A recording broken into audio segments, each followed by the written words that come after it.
Hello and welcome to the Stateside Soccer Show. My name is Jordan. With me, as always, is Logan. How are you today, Logan? Oh, I'm doing well. It's funny because every time you ask me this, I'm like, oh, I have a whole day to prepare for what I'm going to say on how I'm doing. And yeah, no, I'm flying out to the state of Indiana tomorrow. So I am not looking forward to joining the cold weather, but it's not supposed to be that cold up there. So Today I'm, it's like 60 something here. So, it's been a yeah, warm day. As you can tell, I don't have my jacket on in this room. right. It's nice and warm in here. Had to take my hoodie off. Bless you. Thank you. Yeah. Had to take my hoodie off today because it was like I was overheating in this room because it's very nice out and it's bleeding itself over into the house. That's good Um, though. Spring is coming, Jordan. Baseball's around the corner. We got soccer yes. that's already started. That's always a good sign. There's always warmer weather on the horizon whenever MLS and baseball are back. I know. Well, until they switch the calendar schedule, which we'll also talk about as a possibility Yeah. today. So there was a part two of the athletics survey with the chief soccer officers, I guess, like the executives, GMs, whatever you want to call it. So we'll be talking about that for a little bit this episode, and then of course we'll be diving into the actual games that happened and some of these results, as I'm sure everybody had on their bingo card at the beginning of the season that this early in the season, Philly and Vancouver would be top of the conferences and be unbeaten. So I'm sure everybody was thinking that. I'm sure everybody was thinking, hey, the Revs will have scored a goal by now in week 3, and they have not. Amazing that we Logan, can predict that. yeah, New England is the only team that has not scored a goal in Major League Soccer 2025. Uh, Amazingly. We have 3 teams that still have 0 points throughout the season: SKC, LA Galaxy, and Montreal. So we'll dive into those topics as we go. Yes, New England hasn't scored a goal, but they do have a point on the season.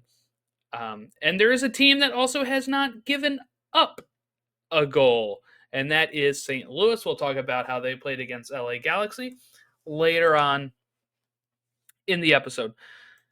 All right, let's start with the survey. Right, there's some good stuff here. I recommend, if you have an athletic subscription, to go check it out. If you don't have one, sign up for one. What are you doing? But they always have these great surveys that we like to read throughout here. And of course, we're not going to go full into it. Like, I want people to check out the article, but there are stuff in here that I think is really, really meaty on how the chief soccer officers, the GMs, feel about the direction of Major League Soccer. So we're going to go into that here. But the first thing that they asked them about um, was this, I guess. Do you think MLS has taken full advantage of Messi in the upcoming 2026 World Cup? One of them is quoted as, "Sometimes people say that Messi has gotten rammed down their throats. I just think, what else are they supposed to do? They're trying to capitalize on the biggest ever icon that's playing in the league." That sums up my thoughts, whoever anonymous MLS executive said this. Another one said, "I don't know what else they could do. He's visible everywhere all the time. The schedule is programmed around him." Um, One said MLS saturates its fans with Messi content. Another said that giving Inter Miami certain financial concessions is a byproduct of bringing a player of his stature to a league. The league has to make sure that Miami have what they need in regards to their team and how they've gotten rid of players and brought players in and all those things. I'm not even complaining about it, the executive said. So he's probably Miami's executive. Said one sporting director, "I think going after the world's best player and bringing them here shows that it's pretty damn important and a pretty big statement." Another one said, I would say MLS has done a good job, but sometimes it's overwhelming. It's messy this, it's messy that, it's all messy, and I understand it. It's a marketing thing. It needs to be done. But there is some frustration that we're not moving forward swiftly enough with MLS. Here's somebody saying, what has considerably changed since Messi, with Messi here? MLS is afraid of changes. Another one I think said, or maybe it's the same one. I think the awareness about our league has grown a lot since Messi's arrival everywhere in the world. People would have probably started to joke if they haven't already and called the league Messi League Soccer. So you also have to be careful that it doesn't become negative at some point. Um, I think clearly Messi's been a monster, and the real question now is this going to lead? What is this going to lead to after he goes? All right, so let's pause there. Your thoughts on what these executives think about Messi's impact, since we just kind of talked about it last week as well here. I didn't know that they interviewed us, Jordan, and we said all these things, and now they're giving us credit as the chief soccer officers. That just means that we should be GMs of teams, right? Like that's what I'm Yeah. getting from this. Yeah, exactly. We have said on this show, and I think as early as last week, that this is exactly how we felt too. I mean, I think we hit every point, right? I think we all hit that kind of like bullet point checklist that kind of go with these quotes. I think that you do feel that it's messy, messy, messy, but you are also like, well, he's the greatest player of all time. So why not capitalize on him? He is in this league. Why not market to him? And then if you look at the other leagues around the world, Jordan, I mean, even in the US, if you just want to look at the US specific leagues, you've got Shohei Otani, you've got LeBron James, you've got faces of the leagues, and television will follow them no matter how that team is doing. There have been times where I've watched LeBron James at a 500 club with the Lakers because one, it's the Lakers. They have a huge market. Two, you've got LeBron James, who's the greatest of all time, and he is playing in that specific time slot. So they put him on television, and everybody's a LeBron James fan. So like I think it's the same thing, right? It's messy in the league trying to figure out how to go about marketing Messi and making sure that the league is still relevant and the teams playing against Messi are relevant. But again, you're always going to have these big market clubs that are going to hog all of the attention. And that's just the way it's going to be in the United States. There's not really a way to break out of that. And I think you get that with Messi. So again, Jordan, I think anybody that covers this league or has followed this league, and since Messi has gotten here, I think it's gotten better. I think it's more appealing to players internationally, like you said last week. But I do think that maybe there isn't a plan going forward. Like, how do we move forward with Messi or without Messi? And I think they're looking to, which we'll probably get into a little bit later, but they're looking to 2026 and the World Cup. So I think that's their plan of moving forward is to entice people to come over and play in America and the United States in some of these stadiums that they're going to be playing in. And I think that's going to influence some of these people's decision to come over. But ultimately, I think it's going to come down to what does MLS do after Messi and what does that look like? And I think that's the frustration from what I'm getting from some of these executives is, all right, we have him now. This is the time to make those changes, because like this can really usher in the movement. And I see fans calling for that as well. Of all right, you got Messi. We're bringing in players. It's time to loosen the restrictions and stuff so that way we can go. But here's the issue, right? Ownership, and that'll come up later at the last question. But is fall to spring scheduling good or bad for MLS? Um, this was first reported by The Athletic last October that they were looking at this. And it says the CSOs were nearly unanimous that this would be a positive for MLS. There was one GM who said he was not convinced it would be good, but was hopeful it would be. So out of however many they interviewed, um, one of them said, maybe I'm not fully convinced. Everybody else was like, yeah, this is what needs to be done. We can't keep playing where our season ends in October, and then all of a sudden you play a round of playoff games, then you have an international break. Then you play another couple playoff games, and then you're in the thick of it, and then another international break. I mean, you lose all momentum as a team, It's terrible for our game, fans, everybody. I just don't see how it works. And then the other thing is, we're not aligned with the rest of the world on acquisition and transferring of players. And I think all of those things are incredibly important in order to take MLS to another level. And again, it sounds exactly like what we said when we were talking about the playoff structure. Um, and it seems like most of them are agreeing that lining up the transfer window with the rest of the world will be benefits. Um, you know, if we go to secondary markets, we're basically asking for a team's best players, and they're like, "Are you kidding me? We're qualifying for Europe, no chance." So either you grossly overpay, or you don't get your guy, and competing in the summer is going to be a little easier. Or you do get your guy, and it's in the summer after you've already had either a slow start or some sort of issue. Um, Other GMs point out how it will elevate the playoffs. This is my favorite one, by the way. Okay, this executive, because I'm going to ask you a question in regards to this. The biggest thing for me is our premier event, MLS Cup, at a time where we're not fighting football. Right now, the playoffs start and playoffs go on with international breaks. College and NFL football are on. My friends just kind of stopped watching it. Having it at the end of May or early June, when there is not as much competition, is better for us. This poor executive is at the top of his level in American soccer, and his friends say, "Nah, I'm good. I'm gonna watch football. I'm not gonna support my friend here if Yeah. he's in the playoffs." You know what's funny about this is that I was thinking about this too, and I'm going, as we get older, as we, get into adulthood, and especially these guys who are probably, 40, 45, 50, like your friend pool dwindles as you get older. I'm thinking like this is like his family. That's This is like, like his best it's friend. his wife. It is the guy he has a podcast with, and it's like, I'm sorry, I can't watch this I with you. can't stomach it, dude. I just can't do it. There's All their football stuff on. is on. Yeah. Dancing with the Stars is over. I can't do it. I So, do no. agree with them that look, NBA and NHL playoffs would be on, of course, right? But those games actually have super long gaps in between They do. each round Yep. and stuff. Like MLS has an opportunity in that schedule to kind of make it about them a little bit more, especially not going up against college football. The MLS Cup was the day of the college um, conference championships this year.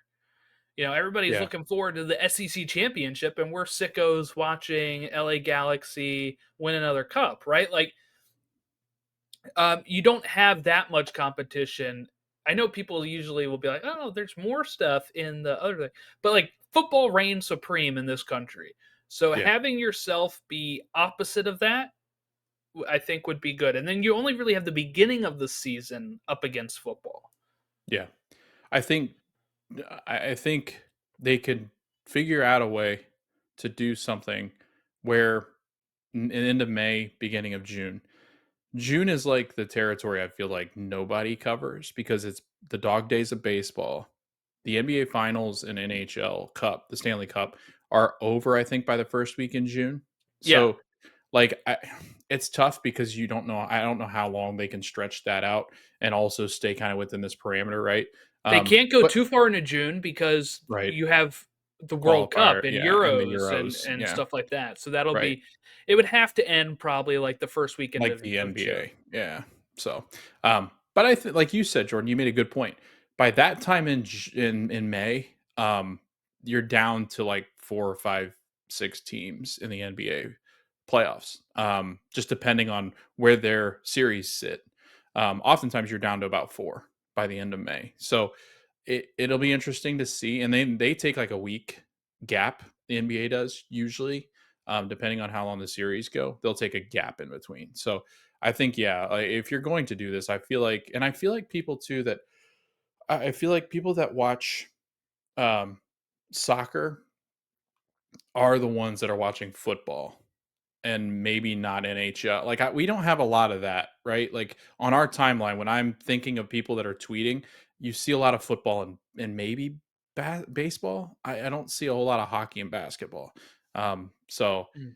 maybe that's an interesting thing too, is to try to figure out what do I would fans say like. that But most people I see tweet about hockey and baseball in an MLS market is the St. Louis fans. Mhm. They're huge Or Blues and Canada, Cardinals yeah, fans. Yeah. right, or Canada. So I don't think you would lose a whole lot of ground because if you think about the bigger soccer markets, Jordan, I don't believe that their teams really have NBA or NHL teams that are significant enough to make it that deep into a playoff run. Mhm. Like if I'm thinking about it, Miami wouldn't. Um, I mean, I guess you could say the Florida Panthers would be there for NHL. You could say maybe San Diego because it depends on the Warriors. But a lot of times they won't watch the Warriors; they'll watch like Sacramento or LA. So it'll be interesting to see kind of how that works. But like you said, and I think you brought up really great points. I mean, think about this: Jordan, can you honestly say that the only argument I've ever heard against this is because how cold the northern parts of the United States and Canada get? Like that's the Yeah. only reason why anybody ever says no, that's not a good idea is because how cold those states can get in But February. we already start in February. Yeah, that's true. So you're And we only already playing through finish in January, December. right? You're already, So yeah, that's a good I point. mean, You're just playing take a through, month break in January or try and to schedule them where they don't have to play at home that right, much. right. You know, But the issue with that then is you are losing home field advantage in that regard too. Like I can see that complaint of I shouldn't have to give up like my cold snow weather and go play in Miami and their heat when I'm not used to the heat type of could thing. you balance it out by making like you know what I mean? Like could you balance it out, give a really cold game and then a really warm game You or could, I you think, know, yeah. I think you could. Like I think you could figure out and it wouldn't always work perfectly, but I think the schedule makers could say, okay, Minnesota home beginning of January, first week of January. They'll go to Miami or like Austin or somewhere where it's a little bit warmer. But then again, like look around the United States, Jordan. I mean, I don't know about you guys, but like Florida's not been the most warm of weather. And people are like, oh, be quiet. It's 50 degrees. But I'm like, that's, you still notice a difference. It's not like it's extremely warm down here in December. So, Right, right. but yeah, I agree with it though, because ultimately we're going to get behind every other league because every other single league is on that type of schedule and we're not. Yes. Exactly. All right, let's get to one that I feel like we're not on the same page on. So this is No, we're fun. not. We had a Yeah. great conversation this morning. I should have saved it for the podcast. All right, could USL's D1 league be a threat to MLS? So if people don't remember, there was USL came out. Paul McDonough, who used to run Miami and other teams in MLS, is now like the CEO or whatever of USL, and he wants to create a new League One that would be the top flight that would be a D1 league like MLS. And they're working with US Soccer to do so. And we have some quotes here. One of them says, I don't think we should see a new league as a threat. If you are the big player in a market, you better react in such moments with confidence. I always say more competition is welcome. I like this guy's answer too. I like that guy. I feel like whoever this It was is Jordan. Yeah, it was Jordan they interviewed. I'm like, hey, if you're exactly right. You as MLS cannot act like this is a threat. You just have to the more you protest or think that it's a threat and you let people think that, I think it shows weakness. Show it as confidence. You already have the upper leg. You've been a D1 league for 30 years. Like, it's okay. It's okay. So this CSO was really pissed off. It's stupid. Just effing stop. You have an established league that's beginning to thrive, and like, who are you? I just picture this guy in a room with like three other like CSOs and this writer, and like it's not even the writer that wrote this; it's just the guy that was positioned like an intern. Like, dude, go ask these guys these questions, and he's just like, "What did I do? I didn't do this. Like, what?" Yeah, who are you? Uh, Added another zero threat, no chance. A few other GMs offered more measured takes, and this is where I kind of probably land on it, right? Um, I'll land on it on not what this next guy says, but what the guy after that says. So this guy says, my stance on USL is I don't think they're ever going to be a threat, but I hope they can be the best league possible. It's great that they're being ambitious. If MLS wants to be ambitious, why wouldn't USL? Every country with great domestic soccer leagues has a strong second and third division. We need to create more avenues and pathways so it's positive, particularly for the American player. I hope we can all move past MLS and USL being competitors. Both leagues are trying to do their best to improve the sport. That's how fans can look at the two different leagues. I think I really like what he said as well. Like, for the American player, this is big. MLS is going to keep drawing these big stars, and we need players like, let's say, Dax McCarty, Sasha Kleshton, that maybe well, Kleshton did play overseas, but like a Dax McCarty who is an MLS lifer. If they eventually get wiped out by MLS, they need somewhere to play. This other guy says it will be kind of like the Premier League and the Championship in England, where the money in the Premier League just got to a point where you still have Englishmen penetrating into the Premier League, and especially in the bottom half of the Premier League, but a lot of players are making their names in the Championship and then going abroad. I think that is what's going to happen to USL. Another person saw it as a bigger threat to MLS Next Pro than to MLS. It's pitching the American people the culture of promotion relegation, which is not easy. I think medium to long term, it will be an attractive competition. I think it'll make the life of MLS Next Pro even more difficult.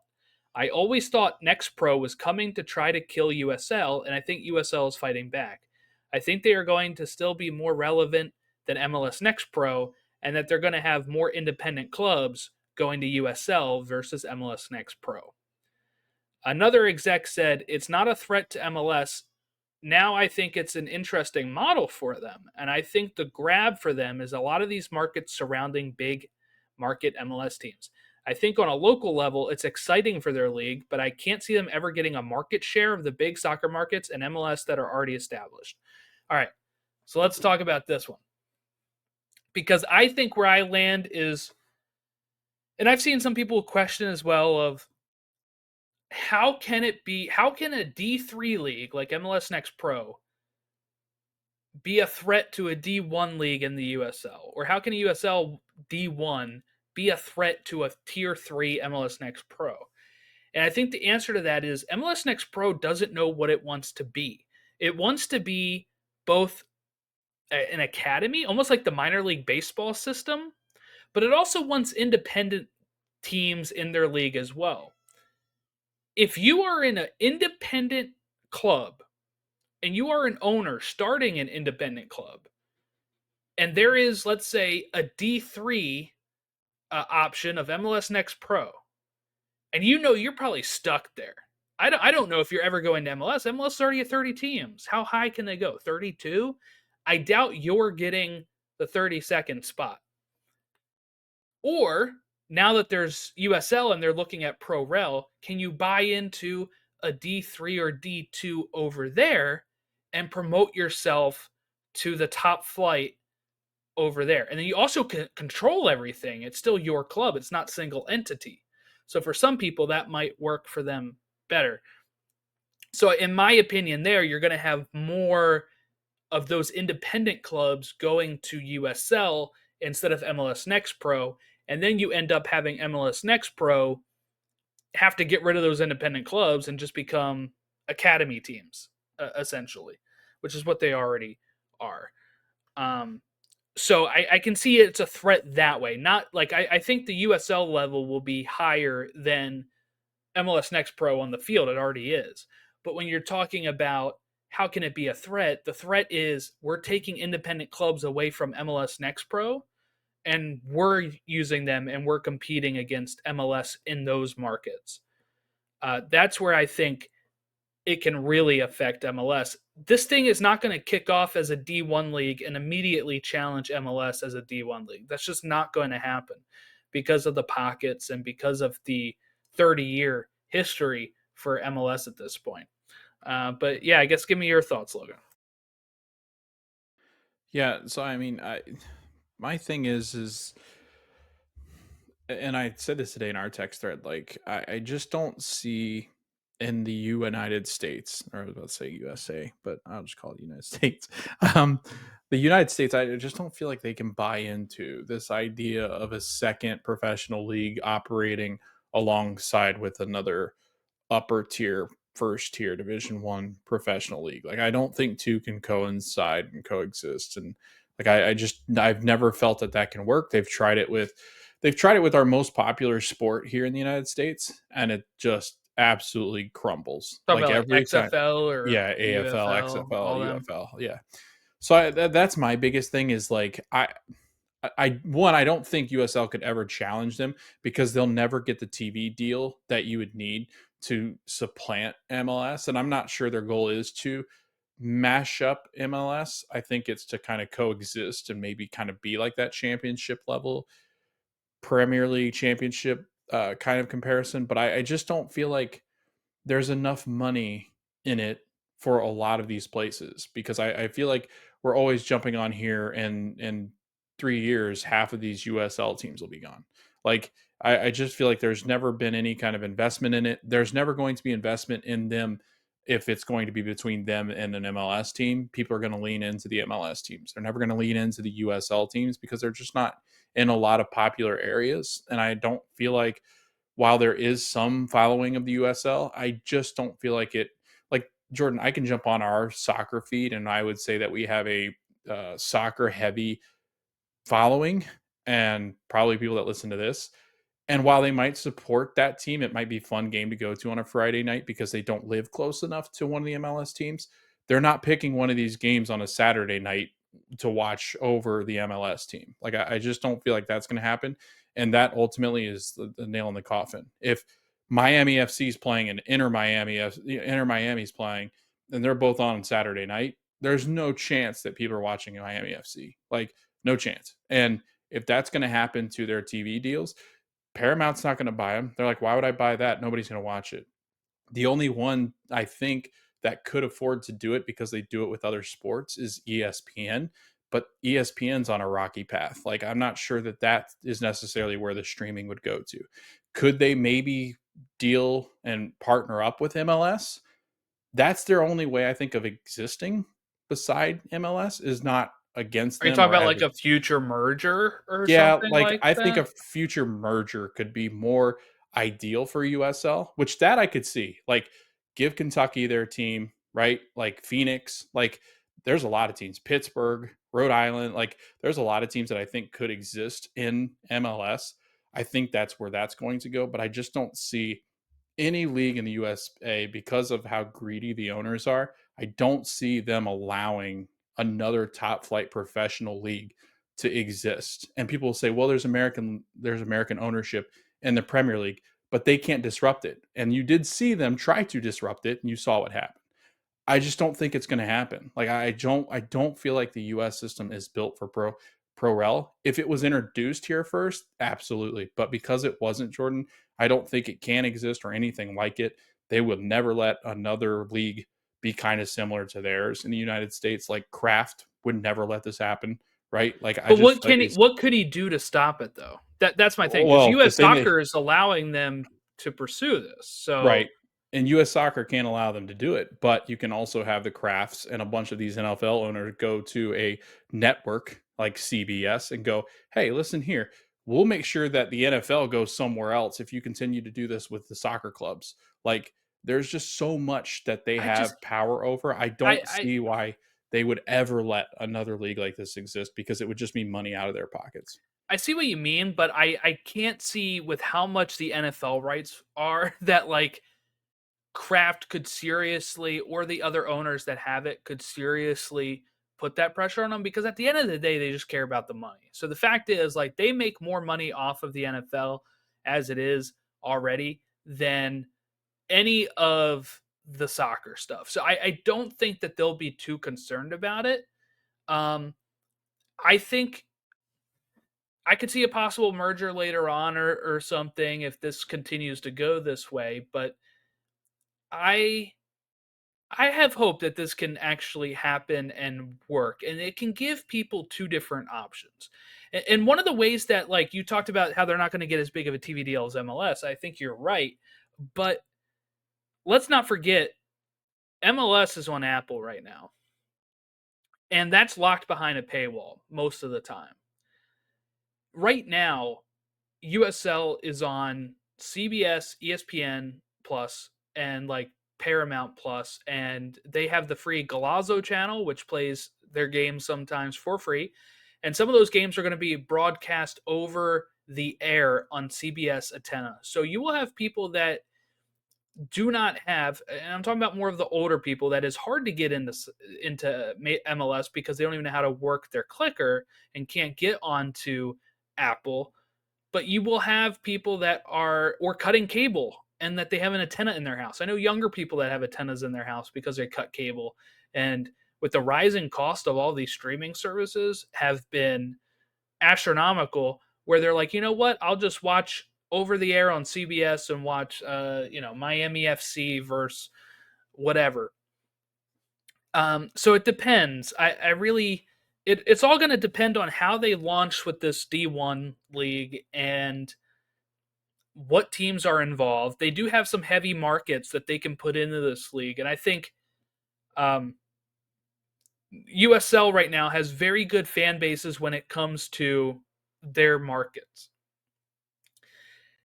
MLS Next Pro, I don't see that. Anytime I turn on an MLS Next Pro game, I see it look decimated, like Thanos just snapped, or worse. Like it is barely anybody there, and I think the issue with that is that people don't really care about the the the academies, because a lot of those players don't even make it in. It's not like baseball where you're building your whole future around the people that are going to come up through your system and be your top prospects.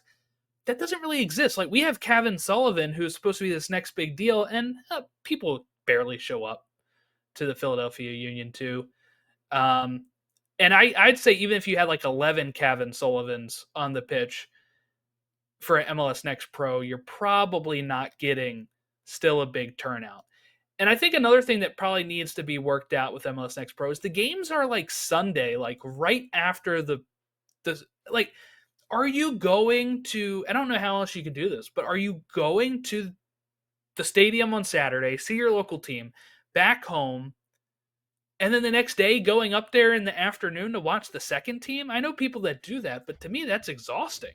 That is like, And that's something too. I think like what made sense to me is like they all have these practice fields, right? Why don't they send, like a lot of stadiums do. I'm not saying that all of them do because all of them don't, but like some of them have like practice facilities. There's got to be a better way to like implement that, but a lot of that's going to have to do with like usage of that field. Because I know like for instance, these football fields, like if you play in the football stadiums, they've got practice fields. Why not put the academy players on those pitches which they're using anyway during training?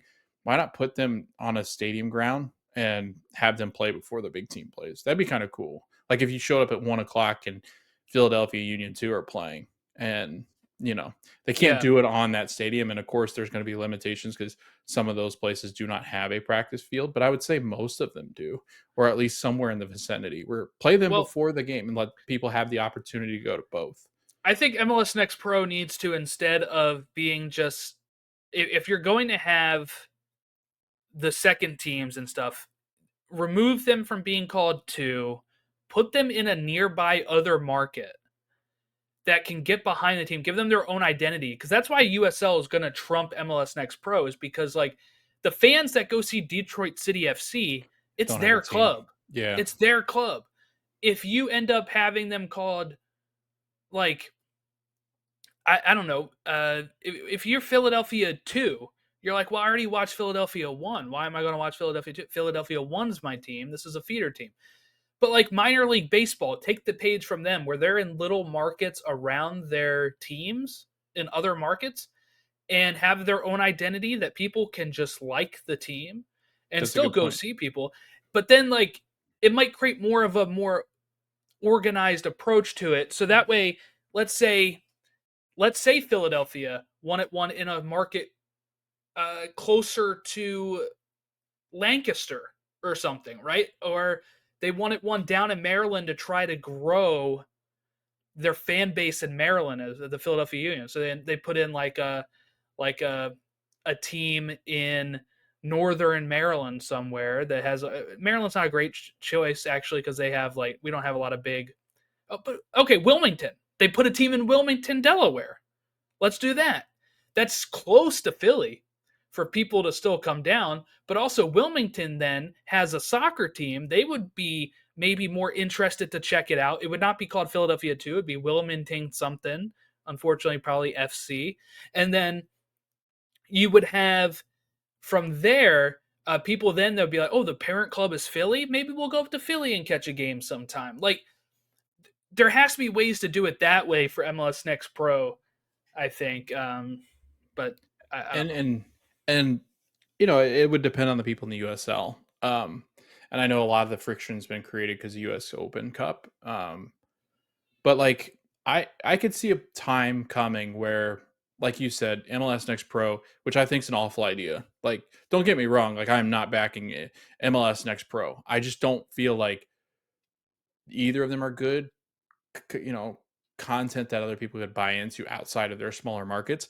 But I could see Jordan in a world where MLS could approach USL and say, okay, here's what we have. Here's our plan. We're going to invest money in you as well because that will help everybody, right? That's what we've always talked about. If MLS would just invest in other places other than themselves, I'm even talking about the Apple deal. I think there needs to be investment in other avenues for people to watch games. But like I feel like if MLS came to them and said, we're going to invest in you, we're going to put you on whatever it might be, Paramount. We'll deal with Paramount. Like we'll make a deal with Paramount. We'll have some MLS games there too. Like so that way you can kind of get like but ultimately give them to those other clubs for streaming options like ESPN, and then approach them like you said. Approach them with this idea of where in the United States would you like another club? Because what is there 20 something clubs in USL? Um, each MLS team needs a feeder club, but it would be like Atlanta United, you're now partnered with Charlotte, North Carolina, or whatever it might be. They did Like, that before in the past, and right. it worked for a bit. But then what MLS did, MLS got a little greedy Yeah, they and would. started going into their markets that Yeah, they had those teams and right. putting But their own team there, or like Atlanta United took over where Atlanta Switch Silverbacks were, and yeah, then they also started stealing those clubs like yeah. Seattle, Portland. But I still feel like you could pitch that idea back to them and say, we Yeah, will sign an agreement that says we will not encroach on some of these markets that, let's be honest, if MLS goes into those markets, we'd lose money. But I do feel like you have a fan base here. Let's infiltrate that like a Delaware. Like MLS is never going to go into Delaware, but you got a good fan base there. yeah. Let's invest in that. Now, you would have clubs like a Phoenix where I think there could be a team where MLS goes, "Ooh, that's a good idea." You would have some of that where but I think MLS would have to then decide, hey, these are going to be expansion cities, so we're going to knock these teams either down or out, which would suck, and it'd get rid of that. But I just feel like it's going to happen to USL like it has with NISA, as it has with these other leagues in the United States. Once MLS becomes too big, they'll start squashing people, whether they mean to or not. So the next topic was just about what can MLS do to get more people to watch. So they said here the reason why people don't watch MLS now is as simple as you can watch anything all over the world. You can watch American football, soccer, the amount of hours to dedicate a weekend to watching something. You can choose one of hundreds of things to watch. If you want basketball, no offense to MLS, but are you going to turn on the Serbian league? You're not. You're going to watch the best product. For many of the GMs, it came down to the quality on the field. We have to capitalize on the World Cup to grow the fan base and viewership, and really, it's about increasing the quality of players and rosters and having exciting teams. That'll come with more changes to the salary cap and rules and regulations, giving more flexibility to bring more players to the league. One common theme from GMs was the Apple deal is proving to be too much of a barrier for new fans. Change the format, change the salary cap, allow us to bring in more attractive players, but they also have to end the deal with Apple. It's bad for the fans. I think we have to be on more linear outlets. We have to be on ABC, NBC, Fox more regularly because I think a lot of people watched our games when we were in that space. I think Apple and the whole streaming thing is really innovative, and it's probably where things will be going, but I just don't think MLS is the leader of that. I don't think enough have been put behind the subscription model. You're a different league when you're a subscription based league. I don't think the effort has been put in like it should be. It's selling like tickets. You need people out there selling. You can't just hope people are going to sign up. All right.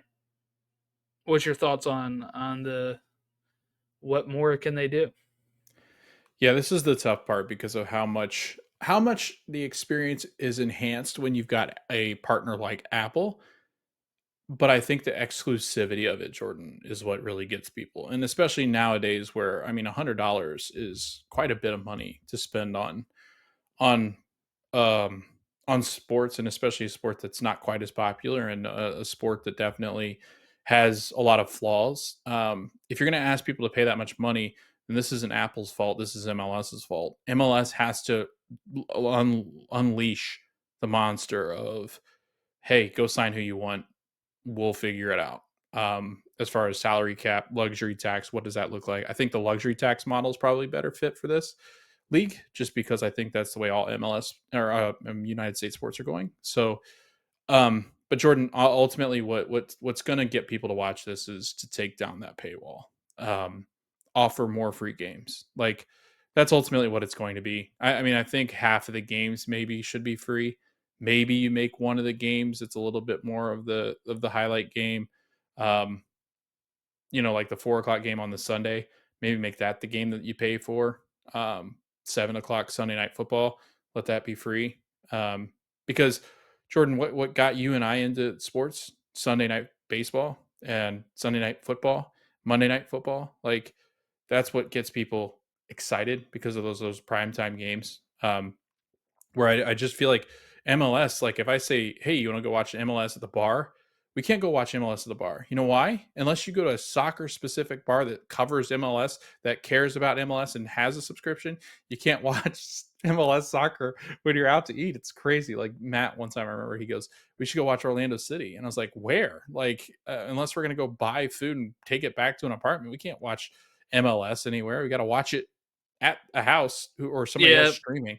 some of So them it's have just, them because yeah, they you don't have to get it through Apple. It's through DirecTV if you're a yeah, bar. But yeah, like who has that? Maybe right. official Orlando pubs, like the Yep. one in the airport or something, or Yeah, like ones that have right. partnerships with the club. Um, but yeah, it's not something that's out there all the time.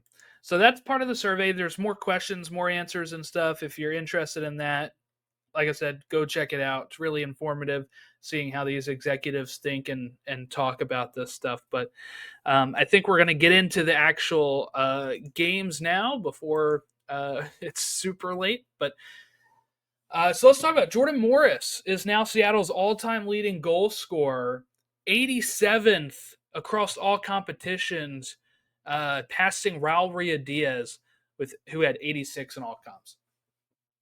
By the way, it says Freddie Montero had 79 in all comps, 59 in MLS.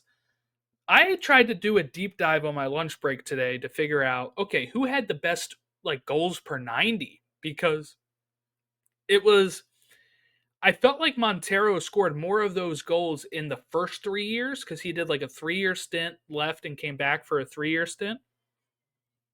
But I wanted to validate that, like, did he? I don't know. League wise, I think the answer is yes when I looked.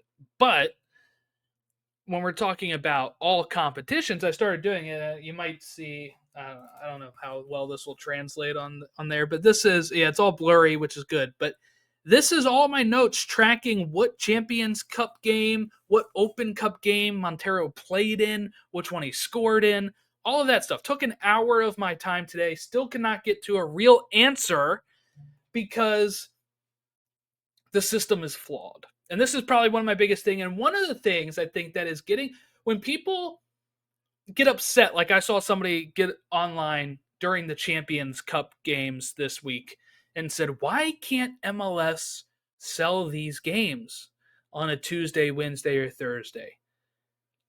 baseball plays every day of the week. NBA plays like every day of the week. Why can't you fill up an MLS stadium with these? Well, I'll say they probably don't market the CCC and Open Cup games enough because they don't even house the stats of them on their website. If you go to the MLS club, click a player and click their stats, it's all the stats from the actual MLS season. It doesn't include all competitions. Not anywhere I could find did this include all competitions, which means I then tried to go outside to FBref. And guess what? FBref only keeps track of the MLS statistics. There is no Champions League statistics listed there. There was no, you click Freddie Montero's name, it shows what league he played in, how many goals he scored. Does not say anything about what comp. So then I had to start digging even more. I go to Wikipedia, and it has the full list of all of the people that have scored all-time leading goal scorers for Seattle. And we have, like I said, Freddie Montero, 79. It says he has 59 league goals, 10 Open Cup goals, 9 Champions Cup goals, 1 Leagues Cup goal. So I dove into those. And guess what? Champions League, CONCACAF does not have accurate stats on their website. They have it for like the league, the season of, but you can't just like type in Freddie Montero on CONCACAF and it tell you how many goals he scored in the Champions League. Which means then I had to go to Wikipedia and find every single game over the course of the seasons he would have been in the Champions League. And then find the report that takes me to the archived game log. Some of those website links were broken, which means I couldn't check some of those games. But when I did check, I had 1 more Open Cup goal than it's listed here, and 3 more Champions League goals than what's listed here, which means I don't know if Montero's 79 is accurate. Now, I'm sure when Seattle is quoting that Morris has broken Rui Diaz at 87, I would assume they have the accurate stats.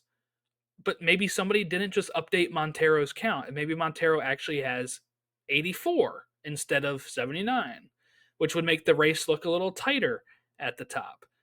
But I can't verify that. And going back to why can't they sell CCC tickets? Why can't people show up? Because they don't market it. They don't even have the dang stats or anywhere I can see online that prompts he is the all-time leading goal scorer, Jordan Morris, and he scored this many in the Champions League and this many. It's all focused on just MLS record. And they barely had, they had like maybe 1 or 2 articles up there about, hey, he broke the record. Cool. It didn't even seem like they treated it to the right reverence that we should be treating this. This is a historic club from the 70s. Morris is a local boy who decided to not go to Europe. He decided to play here in the USA for his local club, and now he's the all-time leading goal scorer.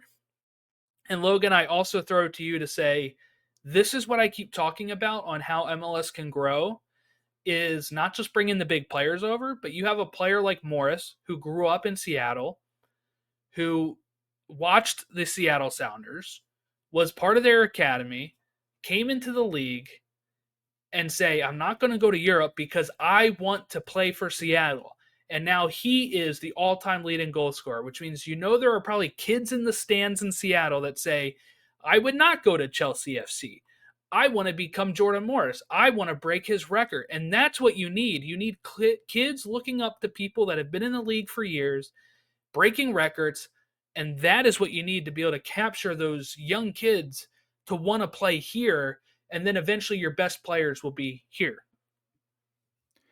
Yeah, and I think this kind of goes back to our Messi, LeBron, Shohei kind of discussion too. Because if you look across the board, Jordan, the only league that grows tremendously each year that it is on is the NFL.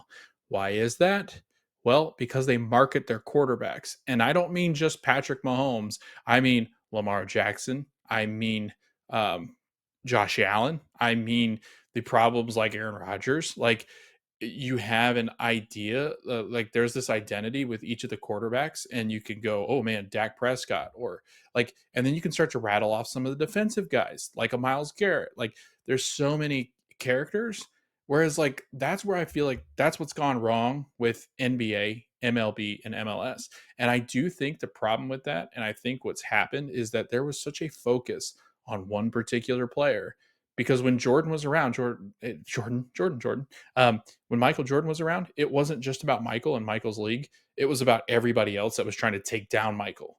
Like that's where the NBA excelled. And the NBA did that with Kobe and Shaq. Like it had your characters, Kevin Garnett, Paul Pierce. Like, whereas I feel like the MLS, Jordan, like you said, this is a great point, and I really didn't think about this.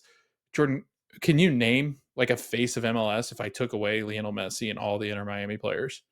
No, we were talking about it last week, right? When you Yeah, said maybe like Chucho was, and I'm like, right, I don't think anybody knew who Chucho was outside of our right. our our Our little sphere. realm. Yeah, I think it would have been a U.S. men's national team player. It would probably be somebody like Jordan Morris or Jesus Ferreira, in the sense of like they know of them from the U.S. yeah. men's national team.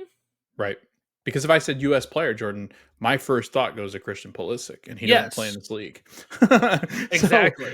what have they done over there? Jordan, I hear more about Christian Pulisic's success in Milan way more than I hear about anybody's success. Like Jordan Yep. Morris, if I Yep. hadn't been watching that game, I would have had no idea that Jordan Morris broke a record. Like, Yep. besides going back and looking at highlights and going, oh, crap. Like, I didn't even, even know he right. was on the verge. That is a Right. bad thing. When he Right. scored and the announcer said it, I was like, I should have known he was close. Right. Yeah. They should have been talking about this on countdown Yeah. every minute. This should be when we have stat chases and they're breaking into Aaron Judge hitting and tying Roger Maris. Yeah. That stuff is talked about all the time Right. in sports. This was not even like mentioned until they're like, oh, you know what? I think he's kind of close. Yeah. Now, of course, Rui Diaz just left last year, so of course he was right there, and at a time they were both going back and forth. I can't even tell you when Rui Diaz passed Montero though. Yeah. So that's another issue. I would say is I can't tell you who leads the unions right now. Mhm. I think Gazdag passed it, or I don't know. Yeah. Somebody did recently, but like that's the thing is like I can't check it anywhere except for Wikipedia, and that's edited by anybody. I can't trust those numbers because when I just did the math here for Montero's, I'm giving him another 4 goals. Right. Yeah. And you and I can like you and I like you texted me today and said, "Hey, you think I could reach out to Seattle's comms team?" And I was like, "Well, I'll yes. try. Yeah. We have the six we they there are a lot of teams like FC Dallas, I know is one in particular. They send like this huge manifesto of goals getting ready to be broken, Yes. Yeah. like all these things. And if you go to the bottom of MLS's notes in the game summary of different things, it will tell you on the team's website they've pulled that stuff and placed them. But that's so much work for the average viewer to go and do just randomly to go to the bottom of the game summary of the game they've just watched to find all these things. Like I do feel like MLB, like they're constantly tweeting this stuff. Like it's constantly out there. Like, well, who's breaking what record? One thing I found, Jordan, that I really infuriates me, and I get it. I understand why they do it. But I was watching the Inter Miami game yesterday, and every single one of the, you know, the little tickers that have the players' names, and then it has the little asterisks. You know what each of them said? Games spent in the Premier League. Really? That's it. Yeah. Every single Dean Smith, Lionel Messi, Luis Mm. Suarez, Zaha, who Suarez, I'm like, that doesn't make any sense. He hasn't been in the Premier League forever. Every single one of them Yeah, listed the close to number 10 of years. matches. Yes, in Premier Probably at League. this point. Messi's was La Liga, Yeah, but yeah. because he obviously didn't play Prem. But every single Couldn't one of hack it. theirs was Couldn't Premier hack League. it in the And I'm Premier League. like, I just don't understand. Why are we doing that? Why aren't we putting up stats from last year? Like, here's what he did last year. This is what it means. Who did he fall in best season in MLS history? Why not put that on there? And you Like, can't even say it's because of Sunday Night Soccer because this was the game right. before that. So, like, Yeah. you're marketing to more casuals with Sunday Night Soccer. Right. Anybody that has Apple TV can watch it. I could maybe excuse it. It's just the game before MLS Hmm. Sunday Night Soccer. So obviously, these are the people that already pay for it. They don't need to know how many games They played in know. the Premier League. Right. They know these players. Right. So that's just something that aggravated me. But like you said, Jordan, I will say, I think baseball and basketball, because they have baseball and basketball reference, like a paid subscription service that you can go buy for stats, which a lot of their reporters do. They do that. And that's something that was mentioned in that article as well. the next step that MLS needs to take is in the analytics side. And a lot of this will come with analytics because when you have more analytics, you need more stats, and those stats will become available. But we're such a niche league right now. I feel like it's just not there. And like you said, there's so many times, Jordan, where I'm trying to look up championship, like the Champions Cup, like teams from other countries. You can't find anything. It's like this team doesn't even exist, and they're flying up here to play. Like that bugs me too. And I get that they're more remote, but like, couldn't MLS figure out that, or CONCACAF figured that out and go, hey, this is what all you need to know about this team. I don't have to go try to search the Ecuadorian web to try to figure out what's going on. So Yeah. I don't know. It's just aggravating. It's all aggravating because we're just not there yet. And I'm sure we'll get there at some point. But like you said, the stats are so minimalistic and it's so hard to find. And then you've got FOTMob and FBref that are completely wrong compared to MLS stats. And I'm like, where do all these people get these stats from? I'm just really confused. Yeah, it's frustrating. It's the barrier for getting it more It is. popular as well. Is that you have people that like stats that want to read that stuff, and like I said, so if you don't treat CCC as something on your website, nobody cares. Then they're not going to show up on a Tuesday to watch it. Then you got to act like it is a big thing as well. The same way Europe acts like the Champions League is a big thing, right? Because it is. So we'll see how it goes with Club World Cup later this summer as well, which the tickets for that have been astronomical. But yeah, so Seattle wins this game 5-2. LAFC play a dud of a match in this game here. But big story on that, Jordan Morris, all-time Seattle leading goal scorer. Philadelphia Union, historic start. Best start ever. 3 wins, no draws, no losses. Best start in franchise history. They beat the Revs 2-0. Like I said, Revs have not scored at all. And I see a lot of Revs fans upset on Twitter and Blue Sky who are like, this team might be worse than last year's. Like, and I just want to say we called that. We have Revs is very poor, very poor team. But it's just one of those things where it's like, I can't see Caleb Porter surviving the year. If this is how the team looks, I don't care if he built it or not. When you have Bruce Arena going to San Jose and he's, had a good start over there. They did lose this week, but they had a good start. And then you see Caleb Porter last year struggle, this year struggle. It's like, I don't know how you can justify having him next year at this rate. But yeah, haven't even scored a goal, the Revs. Cincy bounced back, beat Toronto. That's the usual team that loses to the Union go face Toronto the next week and end up winning, get themselves right until they have to play the next week. Yep. As Orlando, what went on here, Logan? What is Galace's deal? Oh, I wish I knew. If you could figure that out, we'd all like to know. It's been like it's been a constant regression with Galese, and as happens with age, I think he's like 32 or 3 right now. Jordan, Watch it. he's just old. That's my Wisely old, age. Be right? careful. Yeah, he's really old, ancient. But yeah, Jordan, it just the reflexes, it's all it is. Like you can just tell. And it might have had something to do with how cold it was. We'll give him that benefit of the doubt. But he looked this like his issue is like half the time he hits the ball and it's like, dude, why didn't you catch that? I don't know why you didn't 35. catch it. Is he 35? He's All 35. right. And that second goal, It was him not the catching first the one, ball. he should have been able to parry it. He didn't reach it. He was the late delay. The Right. second one, he should have caught that. I don't know why he hits this Right. and parries it out. Yeah. And it But goes right to NYCFC. that's what happens. And they're I mean, I'm telling you, Jordan, their attack looks better, I think, with Palisic and with Muriel played pretty well. That's the first time I'd seen him play really well. Um, but I don't know. They look good in the attack, but man, defensively, if you're going to have Galese in goal, he's just going to give up goals. I think that's just kind of what we've gone to. He's just not that reliable anymore. And it's a shame because he's been so good for them for so long. But he's really, last year you kind of noticed it. This year, I feel like you're really noticing it's just late like reactions to things. Like it's like, is he seeing the ball well? Like I don't understand what's Glasses? going You need on. Yeah, maybe glasses? he needs some goggles. Contacts? Maybe put some goggles on. But yeah, no, it's not. It's not going to go well if he continues to be the keeper. I don't think. No, and if performances keep up like this, I don't know how you can stick with him and be like, well, he's Right. working through something. Like at some point, you have to Yeah. be like, it's Right. you're working out through something, not through us. You're going Right. somewhere else. Yeah. Um, yeah, rough. This was Matt's first experience with Yankee Field, Yeah. Yankee Stadium as well. Yeah, he goes, "Yankee Stadium, huh?" We were like, "Yep. Welcome to the experience, baby." 10 years of it so Yeah, when you far. take a corner, you can't even see their players because 'cause they're in the freaking dugout. I can't imagine sitting watching at this angle S either if you're in this Freaking stands. brutal. So brutal. DC United get their first win of the season. Benteke scores a goal. Kojima scores a goal, makes it 2-1 after SKC took the lead uh, in this penalty kick for Benteke, who ends up converting it. So big for that. That was my shame of the week, where I was like, "Don't watch this one."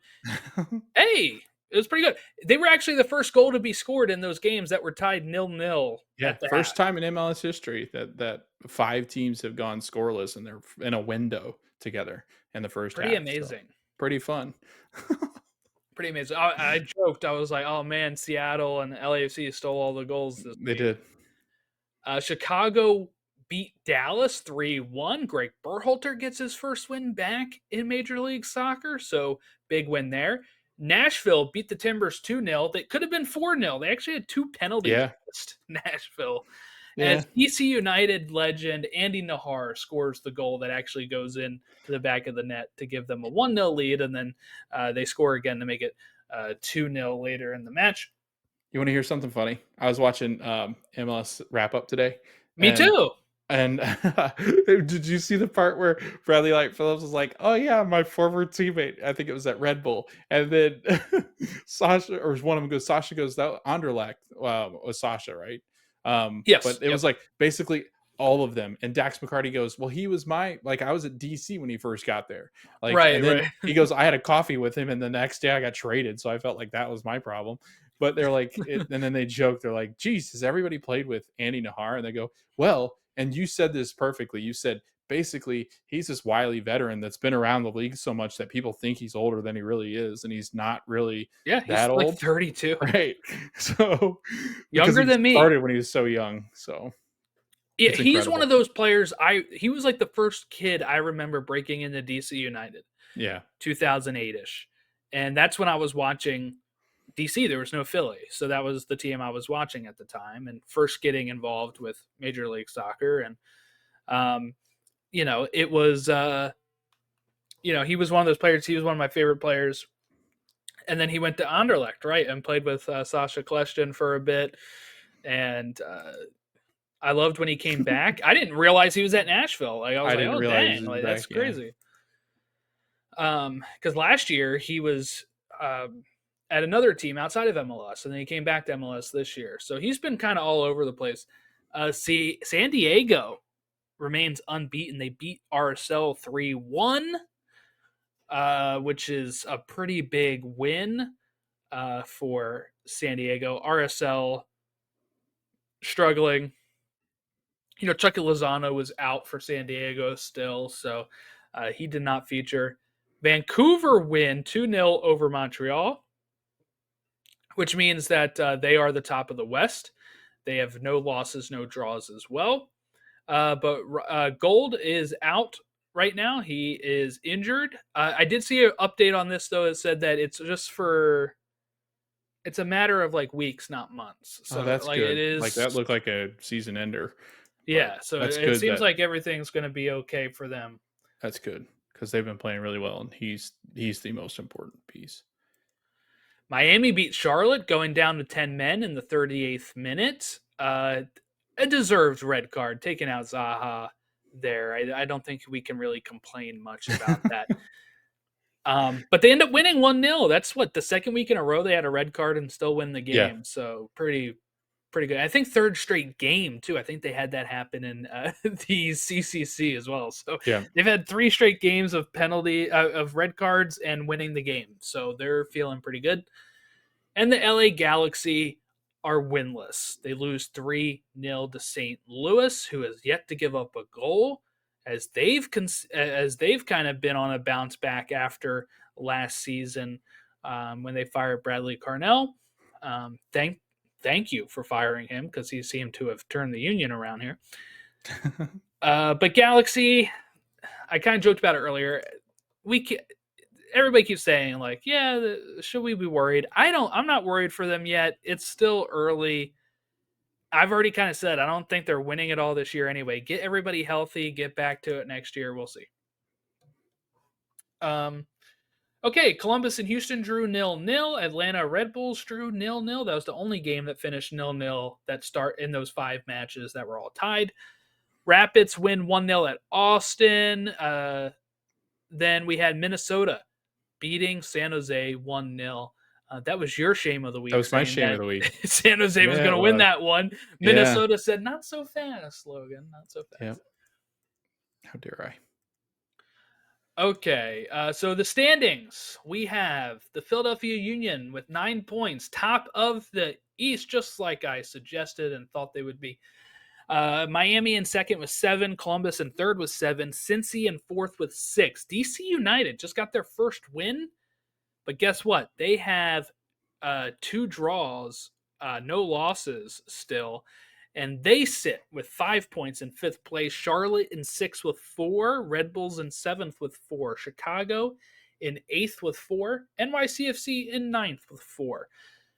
Out of the playoff spot sits Nashville in 10th with 4 points, Atlanta in 11th with 4 points, Orlando in 12th with 3 points, New England and Toronto in 13th and 14th with 1 point, and Montreal sit in dead last of the East with 15th place, 0 points.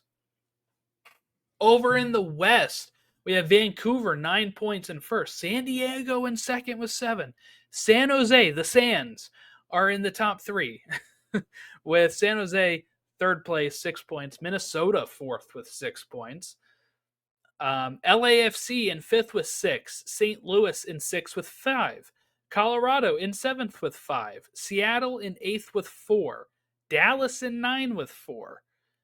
Austin, Salt Lake, and Portland are 10th, 11th, and 12th with 3 points. Houston with 1 point. We might have a problem. And then SKC and LA in 14th and 15th with 0 points. As the clock continues to tick down on Peter Vermees's time in Sporting Kansas City. Who am I kidding? He's there for life. Okay, let's take a look at our schedule, and we'll pick our game of the week and shame of the week here, and then wrap it up. A little bit of a longer episode this week as we had some big things that we derailed ourselves on. Over in the CONCACAF Champions Cup, Columbus and LAFC will face off at 8:30. That is March 11th. Cruz Azul in Seattle, and then Tigres Cincinnati, 10:30. Wednesday, March 12th, we have Monterrey and Vancouver at 8:30, and LA Galaxy versus Herediano at 10:30. Then Cavalier FC versus Miami, Thursday, March 13th at 8 o'clock. Okay, Saturday we have Red Bulls and Orlando at 2:30. Toronto and Chicago at 2:30. We have a 3:45 match with LAFC and Austin. That's also on Fox.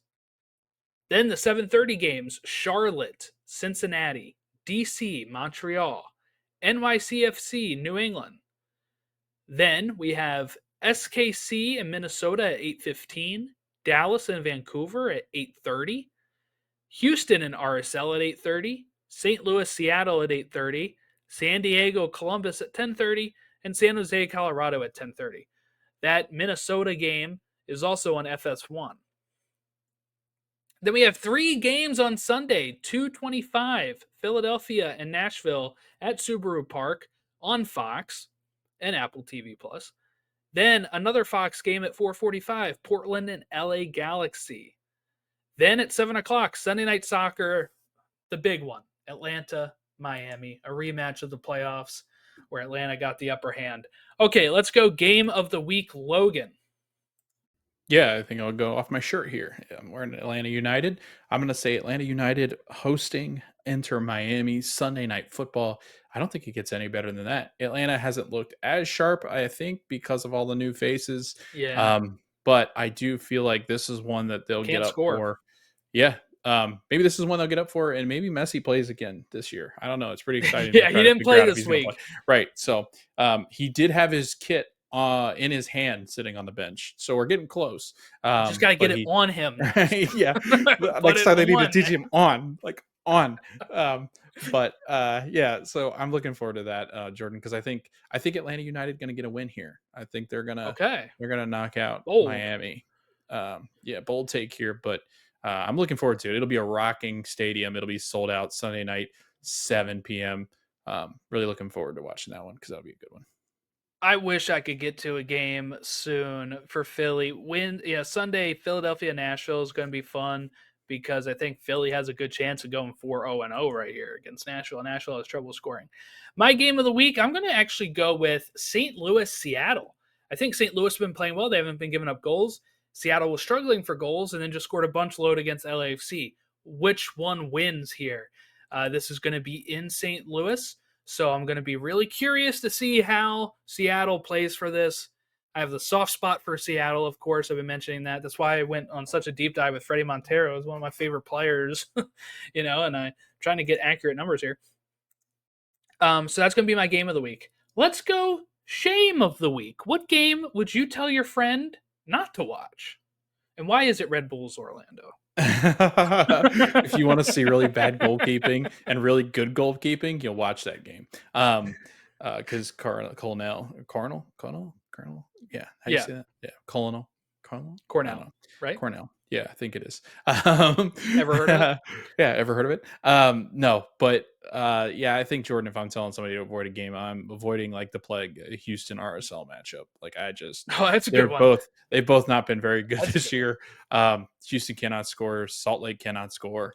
This should be a barnstorm. No, it'll be probably a 0-0 draw or a 1-0 This would win. typically be over the last 2 years, like the free Oh, it's game been on great. on Yeah, Apple TV. They'd be like, "Here is yeah, your free game." It's like one of the yeah. worst teams. Well, a couple Um, of years ago or last year, hell, they looked like two completely yeah, they different were teams. great. They were at the Yeah. top. Oh man, what am I gonna pick for shame of the week here? I'm not gonna go DC. I feel like that's rude after what they just did, even though they're playing against Montreal, which is not great. I'm gonna go. I think I am gonna go Red Bulls Orlando. I think I will. Ouch. Uh, it's that or Toronto Chicago. I feel like Toronto, Chicago. You know what? That's the one I'm actually not going to watch. So if I'm at 2:30, I'm going to watch New York, Orlando. I am not watching Toronto, Chicago. Yeah. So that's my answer there. Shame of the week: Toronto, Chicago. Sorry, Andrew. Chicago does nothing for me, even with Berhalter. So Toronto, they're in a hell of a mess right now. So I'm gonna. They're a mess. Can't Some uh, can't do it. Something we didn't this can be just real quick. Something I didn't even really notice. I did know one happened. I don't know this one happened. When you said that, I looked at the New York game and did you know it's called Sports Illustrated Stadium now? I The did. Red Bull You know Stadium. what? I remember them selling the rights to it because I was like, "But it's That's your stadium." nuts. But I forgot it was Sports Illustrated. Yeah. And then the other one, which I actually like, and I think it's kind of fitting, and I don't think we have another one like it, is St. Louis's is Energizer. I did know that happened. I remember that happening. Yeah, But that's the that's one that just a stood out to me. I was like, I don't remember yeah, that being that's a fun one. energized. I like that. I I don't like it. for I mean, The I game that get means the game's just going to keep going and going. I like the Energizer Bunny, so it's better than like I think the the best name shell is company. Snapdragon Stadium. Snapdragon is I the think best that's like stadium. the coolest name. Yeah. I don't Um, know what Snapdragon does. I don't know what Yeah, that so look out for our next episode where we're gonna rank all 30 is. MLS Sponsored stadium stadium names. names. BMO Stadium and BMO Field are right up against each We other. could I do think there's that. another BMO, so we should do that. That'd be fun. We should do that. We See what still our got to list do our is. press We do. tier list for U.S. Yeah. soccer. So I'll have to get around to that someday. We also have to do our MLS 2025 kit one. We couldn't get to it the week before the game because of Mhm. travel and because of just the late start we got due to the vacations. Um, or usually that comes out, but then also they didn't release all those kits until the week of the Right. games anyway. That becomes a hard time to fit that in. So that'll be coming sometime soon. We'll probably record that on one of our Sunday things and then put it up, Yeah. sometime We could around probably there. do two of those things on the same Sunday. Yeah, yeah. And then we'll just spread out the releases of them. Yeah. But yeah, so that'll wrap us up here for today. Before anything else? Did we forget any big topic? No, the U.S. spins now. Oh, yes, we did. Serginho Dest is back, Jordan. His long-awaited return. He did Awesome. play the other day, so Serginho is back from a torn ACL. That should help Pochettino tremendously. Jordan, we're not too far away from some U.S. men's national team Yeah, talk. the So Nations League should yeah, be continuing, right? yeah. So we'll have some U.S. men's national team stuff to cover. And Jordan, don't look now, but we're only like a year and a half away from the next World Cup half, right? Well, a year and 3 months. Right. That's crazy. Like it literally feels like we just did this. Oh, Like, you know what? Hold on, I got it right here. I can tell oh you the yeah, I got a exact. countdown. I I can got tell a you the countdown too. exact day for our first game. The U.S. first World Cup game is in 459 days. That's insane. Friday, June 12th, 2026. We will be there. No, we won't be there, but we'll Maybe, we'll be what? Well, maybe maybe they invite us out. U.S. men's national team, submit those press Confederation. credentials. Yeah, let's get it Um, going. yeah, I'm gonna try to get to a game sometime. So I also want to take Landon to his first game sometime soon. But with it being on the water at Philly, it's a little tough. Um, In the colder months. yeah, so it's probably gonna be Yeah, like May, late yeah. April, May. Because even when we went in April, it was Yeah, it was cold. cold. I was freezing. We Gosh, were that all was so bundled up. cold. It hit like Yeah. I think it was probably 50 during the day, and it fell into like the 40s Yeah, we were when we were cuddling sitting for there. sure. Yeah, Yeah. had our Like we were like coats up, yep. hoods on. We had Fang cuddling Yeah, us, we did. like, as we were yeah. But can I say, Jordan, although it was an awful game, it was a lot of fun. Like, I really I Yeah. enjoyed Subaru Park. Like, I enjoy it feels if like, I'm used to the new stadium in Orlando. Mhm. Subaru Park feels like the older stadium, like Yeah. the original MLS stadiums that you would have had. Like it feels No, it's only like very. 5 years I know older. older, yeah, but it feels like I don't know. It feels more like I don't know, like team based. If that makes sense, I don't know if that makes sense because if you Hmm. haven't been to Orlando, you wouldn't I've know. been there. Like I know you have, I know you have, but like the fan, the person listening to this, like if Yeah, you the one haven't person. been to Subaru or like a stadium that really feels like because like the walls are all painted with their murals and like Yeah, it's do you like guys not have that? I didn't get a not chance to look really around as like much. no, Orlando's very clean. Like yes, we have our purples everywhere, but it's not like it's Mm.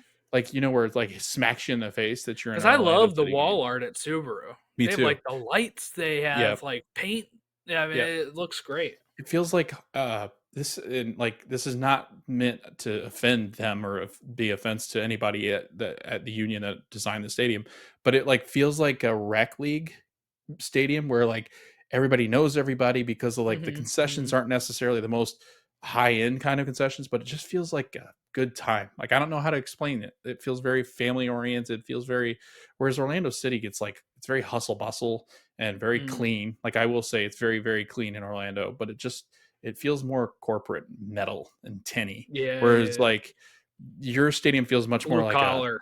It's like a yeah, blue collar yes. town Maybe stadium, that's yeah. the difference. There it is because of where it sits in Philly. So It's a very USL feel it to is. it. Yeah. Feels good. I like it. And it's a nice stadium. It sits right there on the water. It's beautiful. It's a good time. It is nice. That was our first time ever going to the same sporting events. We went to the That is Oriole game, crazy. Yeah. which also has a lot of paint everywhere. They had the logos everywhere at the Oriole game. It's Them, like yeah. very Eastern Yeah.